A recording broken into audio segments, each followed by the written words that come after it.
கிளம்பணும். எங்கன்னா கேள்வி கேட்கக்கூடாது போகும்போது. ஏன்னா போகும்போது பின்னாடியே சிக்கன் ரைஸ் வாங்கிட்டு போனால் பேய் வந்துடும். பேய் வருமா உனக்கு தெரியுமா? தெரியும். போடா அதெல்லாம் ஒன்றும் வராது. வரும்பா. உனக்கு தான்ப்பா தெரியாது. எனக்கு போடாங் சொன்னேக்கா நம்ம டியூஷனில் ஒரு அக்காவுக்கு ஒரு காவியக்காவுக்கு வந்து என்ன பண்ணாங்க, வெளில போயிட்டு விளையாடினாங்க. விளையாட்டு கால் கழுவாமல் உள்ள வந்ததுனால அவங்களுக்கு ஒரு மாதிரி பேய் பக்கத்துலேயே இருக்கிற மாதிரி ஆச்சு. அதனால ஹாஸ்பிட்டலுக்கு கூட்டின்னு போனாங்க. அதுக்கப்புறம் சரியாயிடுச்சு.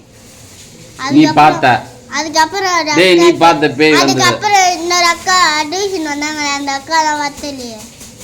ஏன் அவனுக்கு பேய் பிடிச்சிச்சா? அவங்க வீட்டான கருப்பு கலர்ல ஒரு ஒன்று இருந்துச்சான். கருப்பு கலர் இல்லையா? டேய் என்கிட்ட காது எனக்கு 3 வயசுலேயே காது குத்துறாங்களா? நல்லா காது குத்துறாங்களா? காஞ்சனா படம் பார்த்தீங்களா? அந்த சைடு முருகன் ஸ்டோன் புதுசாக கடை தந்துருக்காங்களா, அது உள்ள ஸ்ட்ரைட்டாக இருப்பாங்க. அந்த இடத்துல தான் பேயே வருமா. சரி வாங்க கிளம்புங்க போய் பேயை பார்த்துட்டு வருவோம்.